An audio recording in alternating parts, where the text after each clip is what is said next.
حديث كان أفرتنات وأنا حديث كان قدام بيا كتاب كان وي عن معقل ابن يسار رضي الله تعالى عنه قال وحير قال رسول الله صلى الله عليه وسلم رسول كلا وحوراي العبادة عبادة أما عباديسك في الهرج حلقة فتنة اللي عباديسته حلقة ديلك وبضناي أما فتنة أي بدنيسو حلقة اللي عباديسته كهجرة وهجرة إلي عن حقي لوسو هجرة وكلوي يعني حلقة فتنة أما يعني دباتوينك أما بلد أي تاجنتها قفك عباديسته عبادة كل دارو wuxuu la mid yahay qofka sidii aniga inuu iisoo hijrado oo kale uu la mid yahay way marka waa fadli aad u qiimo badan way qofka xilliga fitnada ay jirto ama fitnta ay jirto qofka inuu maxal jiray cibaadada rabbi subhanahu wa ta'ala uu ku dadaalo oo cibaadadiisu ilaaliyo waxay la mid tahay asagoo nabiga kaleeyhi salaatu wasalaam u hijrooday xaqiisu aaday way culimada qaar ba waxay leeyihiin nabiga kaleeyhi salaatu wasalaam xilliga markii ay fitnta ay jirto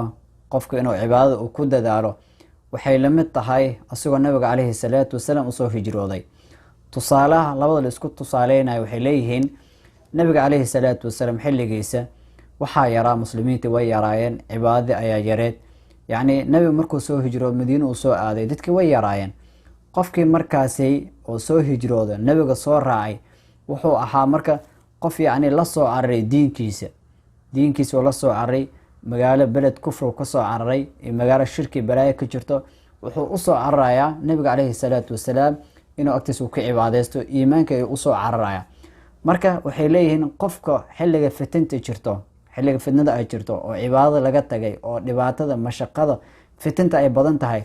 qofkii marka cibaadeysto waxay la mid tahay waa sidii qof oo cibaado orday oo kale way yani fitnadaas uu ka cararaya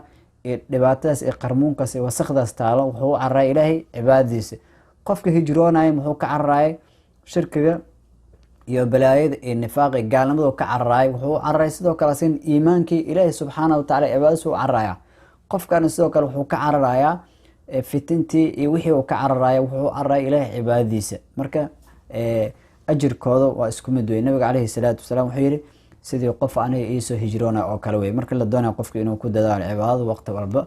ilaahay subhanahu wa ta'ala fitnooyinka socdan hanaga badbaadiyo cibaadadiis dhadhankeedana Allah na siiyo khayrka Allahna waafajiyo kitaabkeena intaas uu ku ogyahay Allah idin barakeeyo insha Allah kitaabka aan bilaabo doona mar dhow aan sheegi doona insha Allah assalamu alaykum wa rahmatullahi wa barakatuh